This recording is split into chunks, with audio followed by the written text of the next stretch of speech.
Okay, I suggest we start. I know some of you are reading, but there's a group work here. So you will have more chances. Let me summarize what the situation was. Economic problems. So that was a period where Turkey had really hyperinflation. We had these notes that were 1 million Turkish lira. Actually, 1.7 million Turkish lira were worth $1. It was a little bit out of control. Public finance system were almost collapsing, and they had a crisis in early 2000. And one of our colleagues actually became Minister of Finance, believe it or not, to help out, and a lot of attention was paid. It was, in the health sector, it was a huge dissatisfaction with the health sector. It was fragmented. There were 5 insurance schemes, one for civil servants, one for military, one for self-employed, one for retired, right? Sounds familiar? Quality of services was not good. They had passed the law in, I think in 1972 on socialization of healthcare. And they built more than 11,000 or 12,000 health centers in the rural areas. And they mandated young doctors to go to these rural areas. And as usually happens, when you enforce that kind of legislation, you then get much of a response. So less than 1/5 of the young doctors complied, and not 1/10 completed their 2 years mandate. And even when they went to these provinces, they had 1 or 2 patients a day. Payment for the hospital was really difficult. Distribution of services was complex. Ministry of Labor was providing more health services than Ministry of Health, right? Ministry of Labor cares about people that are in the labor force. They don't care about young, and they don't care about the elderly, right? So the Ministry of Health became a provider of the last resort for so-called green card holders. Green card is when you're poor. But even that was corrupt. Who gets the green card is not necessarily that you're poor, but who do you know and how do you get it? Okay? We had uprising of so-called Islamists who were gaining popular support over secular Turkish democracy created by Kemal Pasha Atatürk. More and more Islamists were gaining popularity with, at that time, Mayor of Istanbul. Today he's the Prime Minister, Recep Erdogan. President, who did a wonderful job in fixing transport in Istanbul, fixing garbage problem that was there. A lot of popularity gaining. And then in early 2000, they gained the power.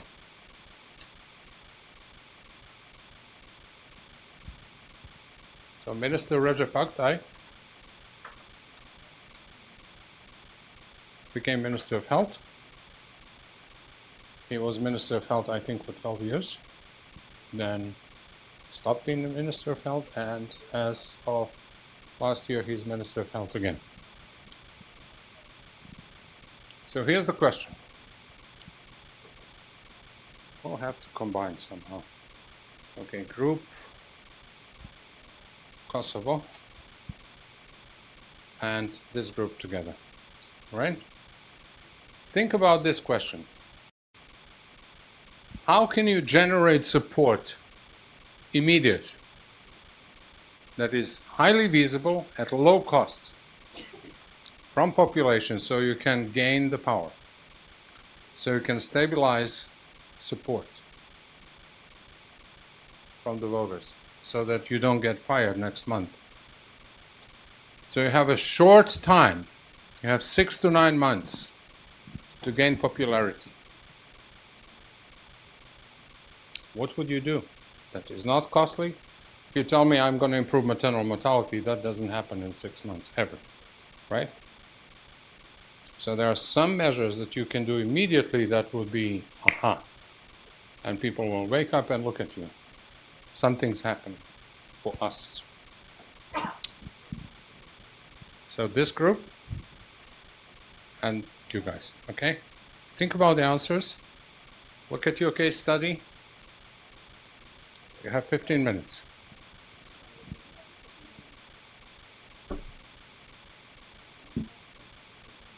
Okay.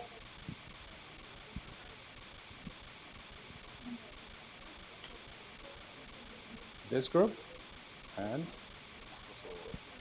oh, you're Kosovo too. No.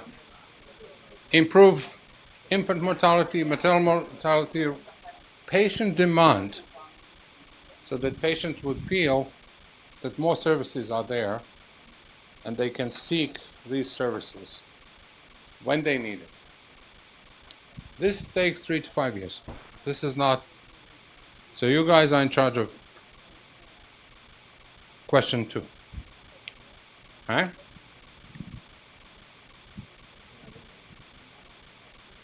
Now, can I ask Kyrgyz team?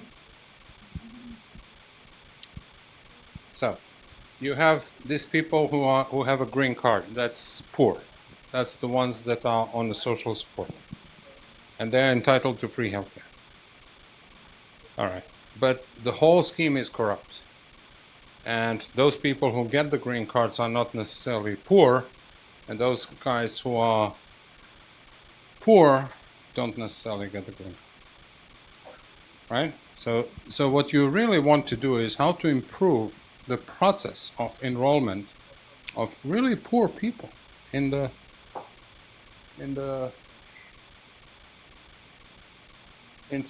and who would it be for? Is it for everybody that is below line, or is it for some? By when? How do you increase eligibility? Okay. Think about that. That takes a little time, but not too much time. But the process has to look credible. Thank you. Yeah.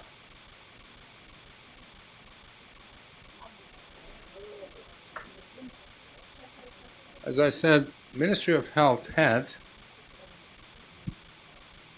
their own hospitals, their own primary healthcare facilities. Ministry of Labor had their own facilities. Military had their own facilities. Okay. So you had one hospital next to each other, one belonging to Ministry of Health, one belonging to Ministry of Labor, and they're both half full. Obviously, something had to be done on consolidating the service delivery, right? So facility consolidation was one of the key challenges. And you have a lot of stakeholders there, the vested interests. How do you consolidate? Who will benefit? Why don't you do these two tables?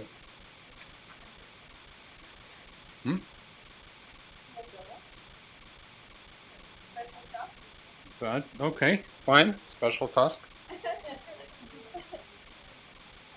Now, insurance. So insurance, there were several different basic benefit packages, right? Who had the best benefit package? Civil servants, right? Of course. First you take care of yourself, and then you take care of everybody else. Who had the worst benefit package? Military? No.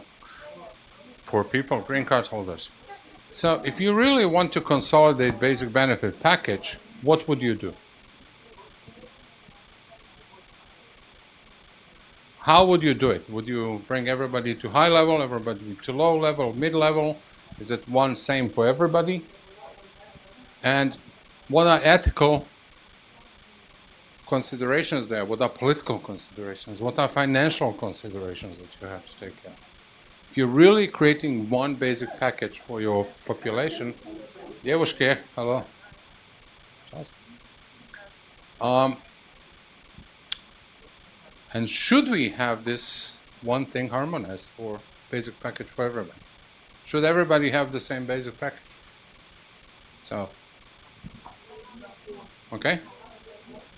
I think these two groups. Okay? So basic package. How do we do it?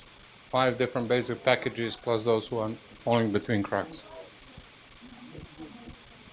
This is going to be fun.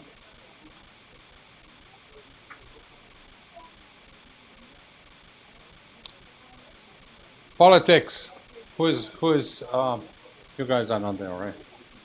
Okay. Assigned to, so whoever is not politician should join this, I'm sorry, who is politician should join this table. So the question is, how can you broaden reforms? Politically, is it feasible? It's a large country, it's 80 million people, right? But it has deep economical problems, it has deep political problems.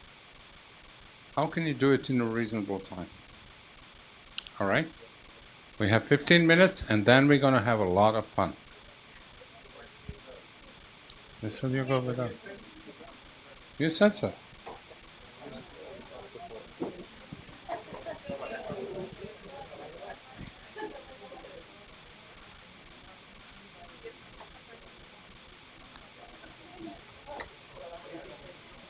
guys are working on?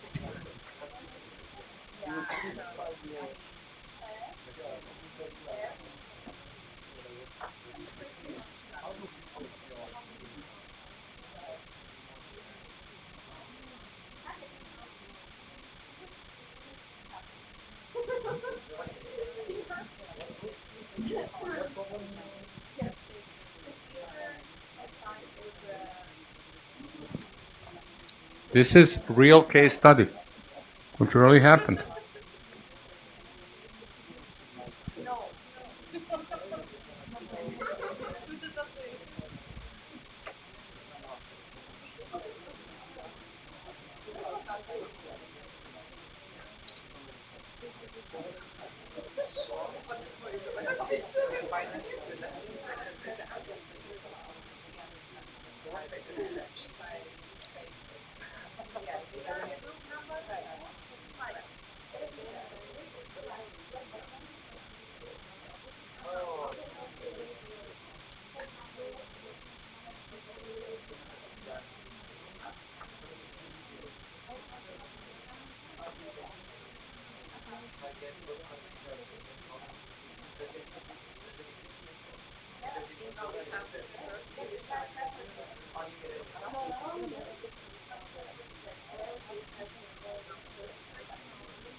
Guys, so the first group needs to generate Yeah. support to the minister, Recep Aktai, in 6 to 9 months. Okay? Okay? Thank you. Democracy works.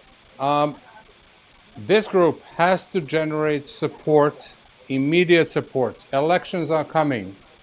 They're not very strong in the parliament. They don't even have the majority. All right? So they need to generate support for the minister so they gain a better position to do the rest reforms. Okay. Yeah. My idea first. The background. The background is that I would like to read some one paragraph, four lines. It says, "Quote: As of 2002, approximately 6 million individuals, 9% of the population, were eligible for a green card. However, while estimates differ, only about 2.5 million were enrolled. Why? Benefits were quite narrow and MOH hospitals were not attractive to many potential members. In addition, qualification was decided by local committees. So enrollment was both bureaucratic and sometimes corrupt. So there is some easy fix and big win by reforming the bureaucracy and solving the corruption in the enrollment processes. So within like 6 months or 4 months, if the government comes up with a reform that puts some big corrupt people or committee leaders or some people into jail and showed them in the public media that they did this to solve the corruption in the health insurance system, then they can have a public support. The farmers will support them. The urban areas will support them. So the big reform is solving the corruption and bureaucratic. Okay, so lock them up is your strategy, right? Lock them up, right? Lock them up. Okay, that would be very good for some people, but would scare many. Remember, Turkey was a secular. Suddenly you're having Islamists coming here and they're locking them up. And these people have connections in the communities who were the members of the committees at the. So you think that's going to work? Actually, you're right, because the committee leaders maybe are religious leaders as well. Aha. Interesting. Any other ideas?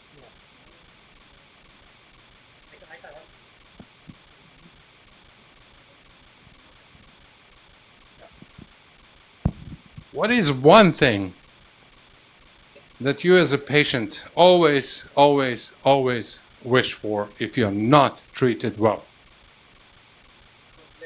Complain. You want to scream. You want to tell somebody they didn't do this, okay?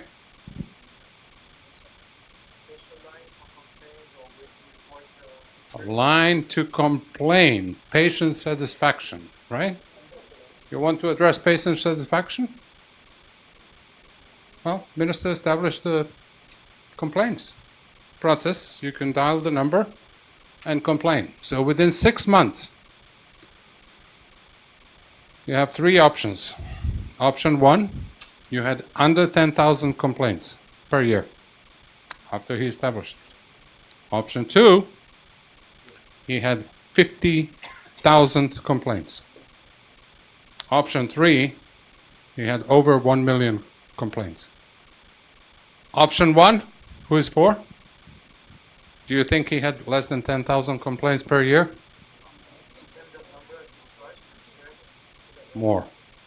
Okay, who thinks it's about 50,000 complaints? Nobody. So it means 1 million complaints? How about 2 million?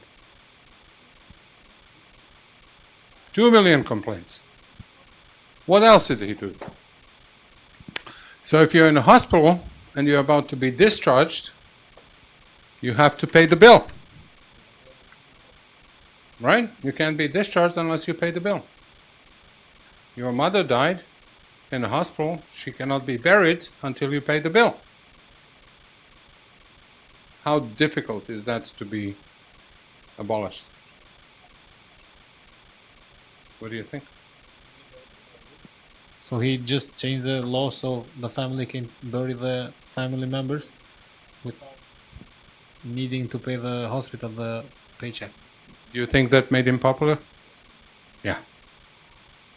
So these are two things Minister Hagdai did. He established the complaints line, over 2 million complaints next year. Most of them were resolved.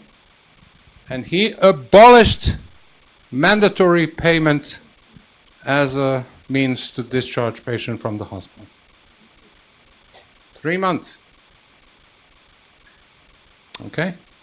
Did he gain support? What do you think?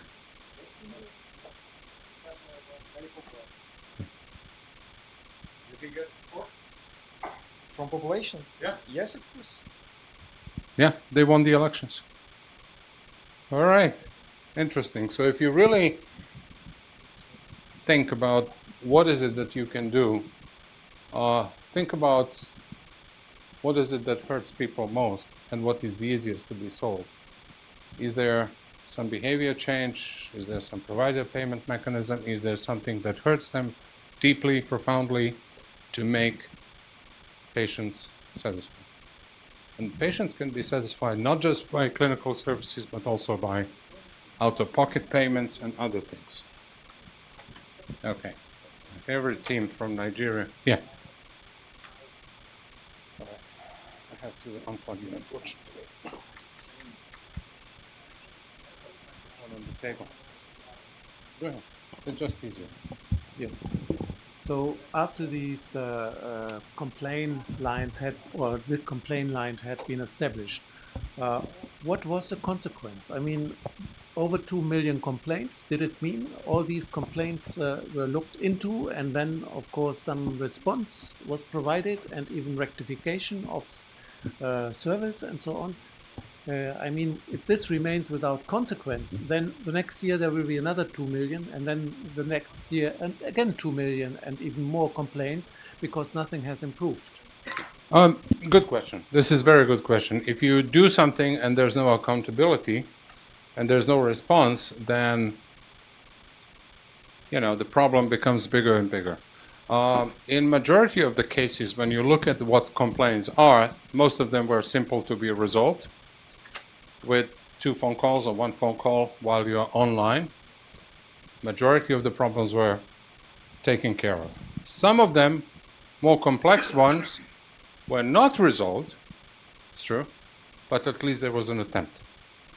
And patients felt much better that at least there's an opportunity to do something and that somebody is listening to you and trying to do their best to comply and to help you resolve the problem. You cannot resolve 100% of the problems, but majority were resolved on spot within a days. So that's how it worked. It's really very interesting, and there's actually literature about the complaints case study in Turkey, how it worked. Yes? Do you have any information what kind of complaints were people told? There's a whole case study about that. Sometimes is, I was prescribed wrong medication and I didn't get it in time. Sometimes it's, I wasn't seen in time, so I don't have a case study. There's an article that you will get actually on your flash drives. And there's Google. But there's a lot of very interesting things. But it becomes more and more interesting as we go, and we'll come back to that. Now the second team. Supply of services. What can you do in 3 to 5 years to increase supply of services, promote patient demand, that they feel that they have these services available? Good. Any ideas, thoughts? Let's talk. Let's have fun.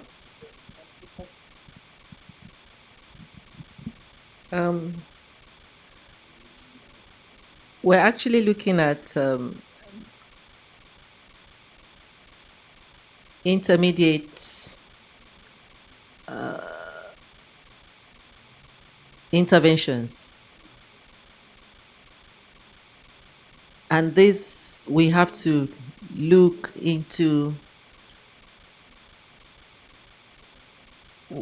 we have to look at infrastructure. We have to look at workforce. We have to look at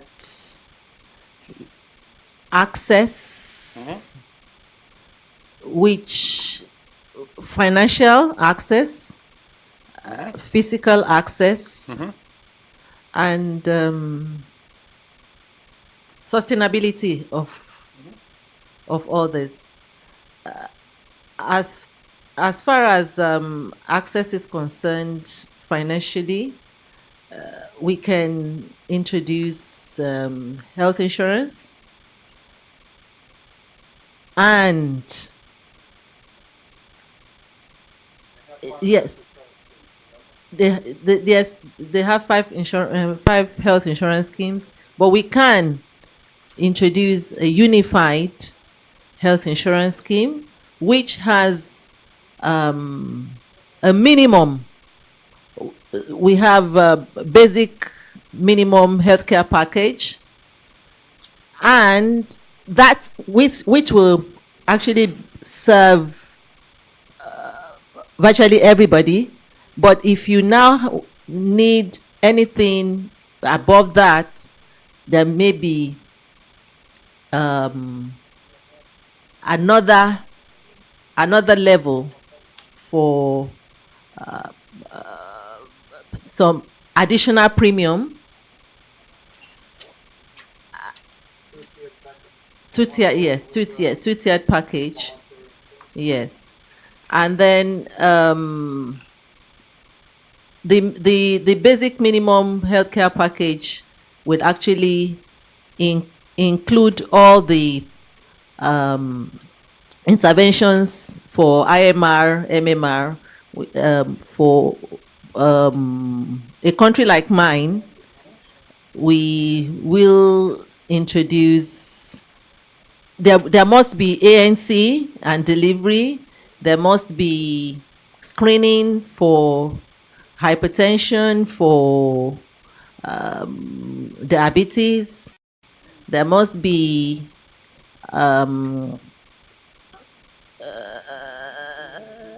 immunization. Yes, immunization. There must be also family planning. There must be malaria, treatment of childhood diseases, 0 to 5, under 5. We must have interventions that address that, and have I talked about? Have I say what? In 1,000 days. That's 3 years. 3 years, yes. All of that in 3 years? What? 3 to 5 years. Why not? So you can create health insurance, unify the basic package. Unified. We had insurance before.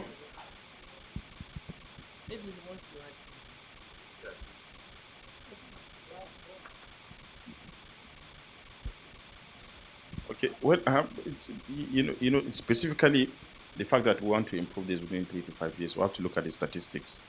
First of all, the staff retention rate is very poor in the rural communities. Which means no matter what one does, the base support for the party itself is amongst the poor people, the rural dwellers, the artisans, and these are the people actually voting for them, and they are the ones that are less. Therefore, you have to target them to get them. So therefore, there must be a concerted effort by government, to create incentives for the healthcare workers, particularly doctors, to go and work in those rural areas. And with that, we increase the number. And I'm looking at the fact that a large percentage of the women also are not educated, which again is among that population. What it means is that we need to create demand, therefore you must increase the awareness amongst the women, so that they will be more aware of the fact that, look, they have to be attending antenatal. Looking at the fact that only 11% of the urban poor and only 32% of the rural poor attend antenatal. That's very high. That will increase maternal mortality. You must also deliberately attempt to address that so that more women will be aware. And by that, they increase awareness, increase education, will also make them to access family planning services, you know. And there is also a problem of access. They have health centers. Every village has a health center. No, but in some of the rural areas, they say there are no health centers, therefore there are no roads to get there. So In Turkey? that's what the report says. Yes. So you have to create roads. Okay. This is interesting. My next project will be Nigeria because all the reforms that I planned, they will be implemented in 3 to 5 years. Easy. Okay. Anybody has a thought over this? I mean, is this feasible? Do they have support for this? Can they do all of this? Actually, 3 to 5 years is a long-term plan. But however, the government, because here the government has to do a study as to where are the places where the IMR and MMR is high. And normally it is the lower quintile population. Good. So they have a big number of lower quintile, that is around 6 million, of which only 9% was covered. And the eligibility for green card was having no other insurance and monthly income lower a particular one-third of it, one-third of the minimum wage. So maybe the government could relax this thing, because sometimes for not having this kind of information, people lose out the benefit. Okay. We're running out of time, and I really enjoyed the discussion because these are really hard questions. These are really, really hard questions. We would love to do everything in a very short period of time, but guys, that's very complex. And to train your health workers, to do the promotion, to educate your patients on the needs and behavior change. It's a process. Sometimes you need a generation for that. To create incentives for health workers to stay in the village, you need both financial, because suddenly you have to pay them more. But as a young doctor, when I started working in rural eastern Bosnia, honestly, I didn't know how to prescribe an aspirin. Thanks God I had my colleagues next to me who I looked for help to teach me.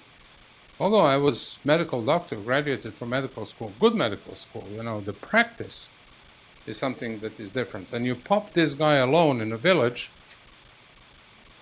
he is scared.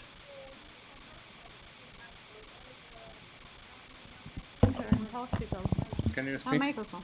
Our strategy, because we discussing here a table to improve the Turkish health system, the main function of strategy.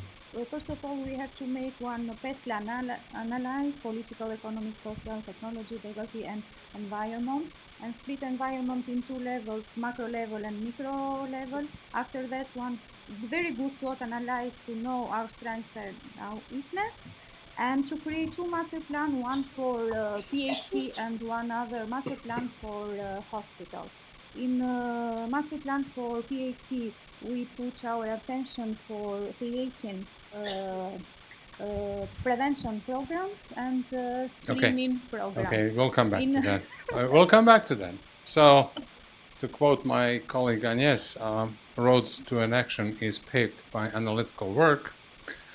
I'm not saying it's not useful, but the time is ticking. And doing all this analysis and plans, let's assume you've done it. Let me reveal you what Turkey did. The problem is that people from rural areas really didn't need services when they needed it. So when mother is dying, when there's a car accident, when somebody is having a heart attack, they really had no access to services. Putting thousands of doctors and labor force into the field was simply not feasible. So what did they do? They created emergency medical service. And I was there in their center, and the screen is 10 times bigger than this one, where they have a map of Turkey. They have every single ambulance that is in use on the map. It indicates whether ambulance is occupied or not, where the empty space in the trauma center is, where the helicopters are, where the patients are, okay? So in no time, Turkey was able to respond to emergency medical services. Okay? There was a control command center at the national level. There was also a helicopter crash. It was a military helicopter that crashed in that period, and they couldn't even find the helicopter. And once they established this center, it was very easy to know if the ambulance is empty or if it's full, is it going to which hospital? They could direct him, and they could even listen to conversation in the ambulance of what is going on and convey that message eventually to. So what was the response? The response from rural people, Islamists usually, were, these guys are doing something for me. Something is happening. Suddenly, when I need it, particularly if the mother is dying on a delivery, there's somebody that can come. They will send me an ambulance or a helicopter in rural areas. 3 to 5 years. That's how long it took. All right, we're going to have fun. Let's go next slide. Green card programs. So where's my green cards? Committee. If you don't want to solve the problem, we create the committee, right? So, any thoughts? Any ideas? Okay, we discussed in our group and proposed the following, that like there is a need to revise criteria for eligibility to the green card program, and then to make it more transparent, and along with this to, just like not directly related to green card, but other programs like to merge the different insurance schemes so that those who are eligible for green card program would know clearly what other benefits are available. And then in addition that like other changes which were done in parallel, like optimization of the health services, just like a closing inefficient whatever facilities, freeing up resources which were there available to fund expanded benefit package. So creating an access for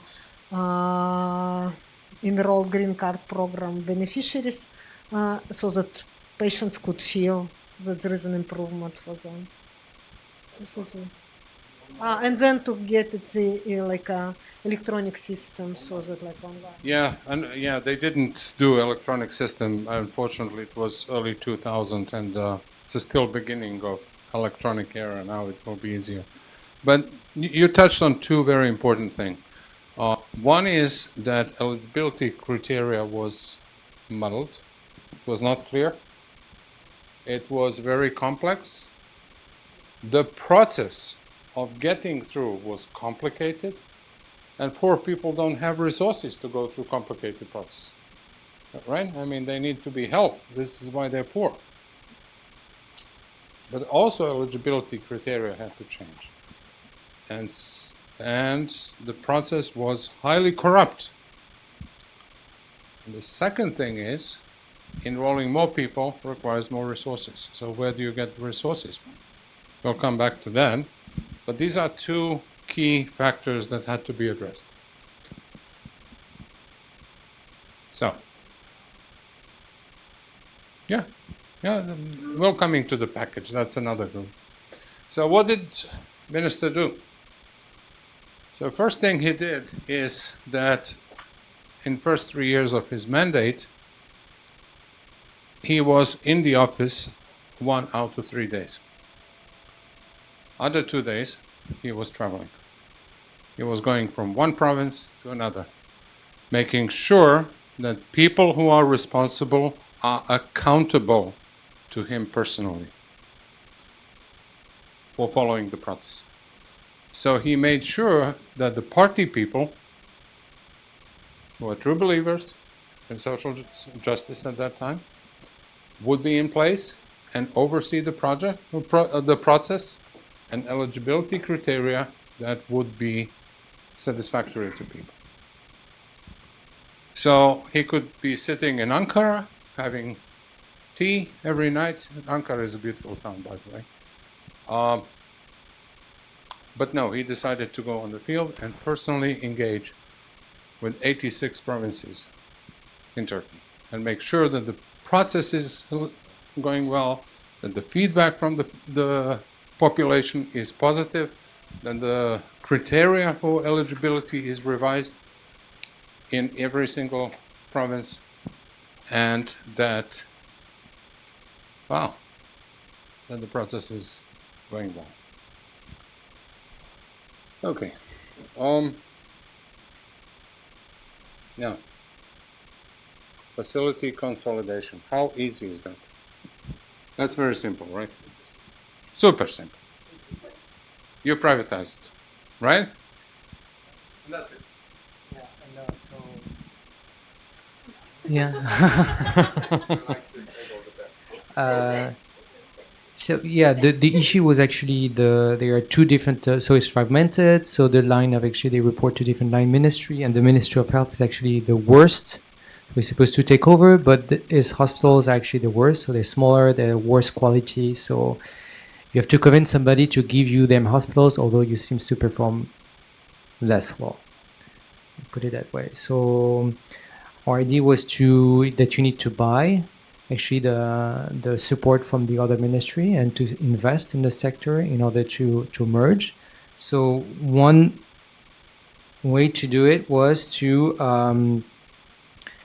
have a special fund for investment, but required hospitals from the different from the Ministry of Health and the Labor Ministry to present projects when they will ask for funds, but they will need like a shared medical project, but also financial projection on how they could increase efficiency, and the ministry will actually pay for part of the investment. So they will have come with a project with at least some of the. So you will create like small networks across the different hospitals. So not centrally imposed, but they will have to comply to certain rules in order to get access to the funds. Help me out here. So you have two hospitals, the one on the left and one on the right. This path. One belongs to Ministry of Health, one belongs to Ministry of Labor. Yeah. They are half full. Yeah. Each. Yeah. Better services are in Ministry of Labor. How do you consolidate that? I mean, having 50% occupancy rate is not good for either one of them. Yeah. So how do you consolidate? Who will benefit from consolidation, and who will be threatened with this consolidation? Who are your opponents? I mean, it will depend on the big, because none of the situation will be straightforward. It will depend on the level. So like depending on the local context, sometimes like the Ministry of Health will be the best hospital with a higher occupancy rate, so will lead, and if not, then they will have to transfer the beds and lose part of it. So basically what you're saying, basically because Ministry of Labor, they have better basic package, more services are provided in their hospital. And better investment probably, they have better quality and equipment, so they've been better Ministry of Health overall. would have to give up their hospital consolidated with Ministry of Labor. Would they like to do that? No, they will, no. They will transfer ownership. Yeah, transfer the ownership. You think they're ready to do that? No. There will be only one ownership, but the way you... No, they will be... Sorry, so I was maybe not clear. So there's only one ownership, so it will be transferred to the Ministry of Health. He will own all the facilities. But in order to restructure and to go into the macro level and to convince them to build the transfer... Why would Ministry of Labor give up the hospital? Remember, Ministry of Labor is from different political party than Minister of Health. Because they don't have the money to invest. It's given to the Ministry of Health. They hold the fund. Well, Ministry of Labor has money. They are more than Ministry of Health. That's why they maintain better benefit package. But it's extra resources, though. Okay. So let's answer these two questions. Who would benefit from consolidation? Ministry of Health? Patients? Patients? Uninsured? Would managers of the hospital benefit from consolidation? No. Would medical association be benefiting in your support? No, they would be opposed. I think Michael said that he doesn't know any reform that was supported by medical associations so far, right?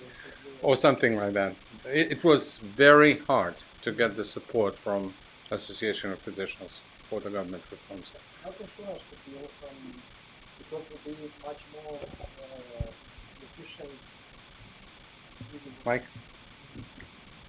So it seemed that health insurance could be one of pro or supportive, because due to such reorganization, it could be much more efficient using of resources, and because all hospitals are paid by health insurance, so better targeted provide the payment, it's real benefit.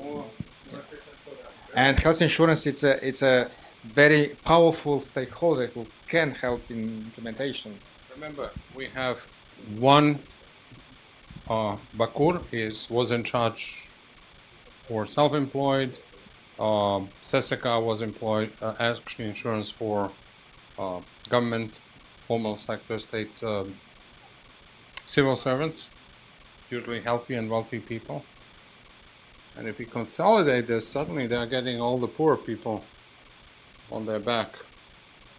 Now, I think the major consolidation would concern the underserved areas, and I don't see that Underserved areas. I don't see that medical associations would really object against it, because there's only 1.4 physicians per 1,000 population, which is not very much.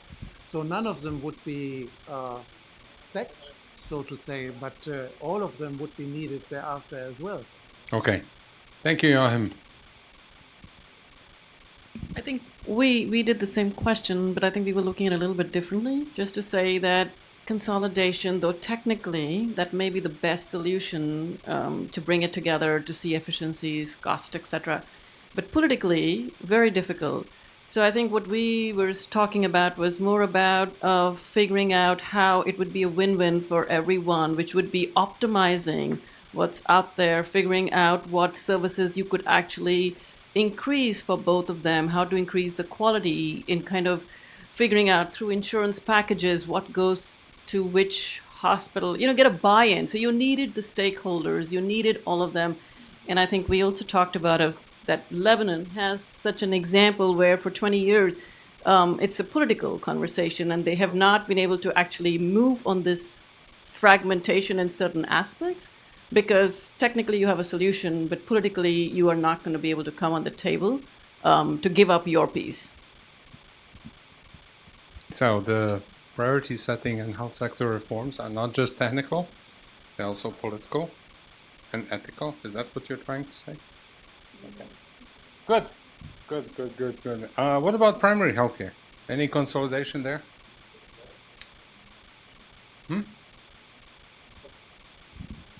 In primary healthcare, so better human resources, the consolidation of human resources, so some incentives to make the family doctors to provide, or to be interested to provide services, also to include much more prevention and so cost-effective services, which again, all these measures are not separate, should be combined with other control knobs. No, this is very interesting. So look, 11,000 health centers, and most of these doctors that are in these rural areas have 1 or 2 patients a day, right? So the quality of service is really low, and patients, knowing the quality, do not want to use it.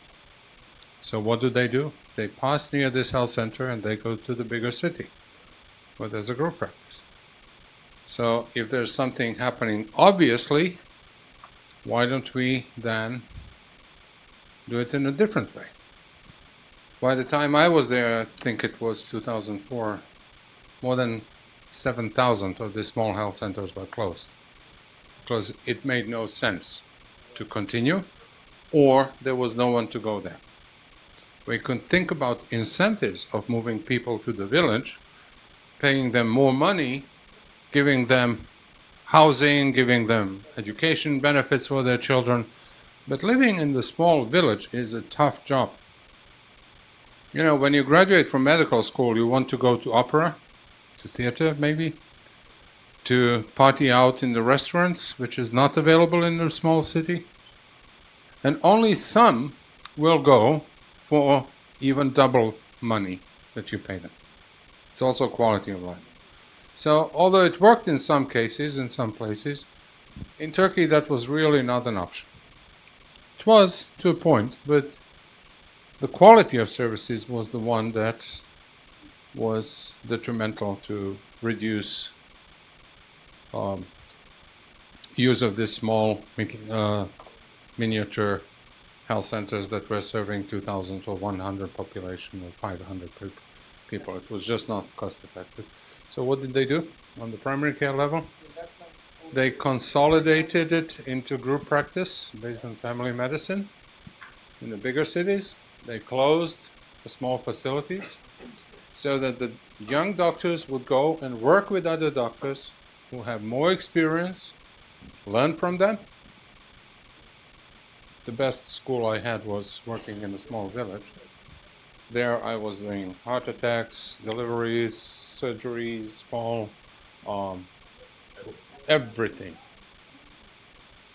And you are no longer afraid of doing it because you learned it from your colleagues. They show you how to do it, put the stitch here, do it like this. You gain confidence, but if there's nobody to show you, you will never learn it. And then if you have a team of people working in the same place, the patient's confidence will increase. So it's a huge gain. Now what happened on the hospital sector? Let's not answer that question right now. Let's go into group 5. Insurance scheme consolidation. What happened? Where's my insurance team? Oh, probably they created some form of social insurance, no? Or because in the insurance sector there are 5 different types of schemes. Good. Presently running. One is being run by Ministry of Labor, the SSK, which covers 33% of the population. Good. Another is the BACCUR, which is being run by Ministry of Labor, but it's of people who are self-employed. They pay their own contribution of 12%. They cover mostly 12% of the population. One is it's amicably Sandigi for retired people. That's 5%. It covers 5%, and the premium comes from their own, some part from government. Excuse me if the backbench, please.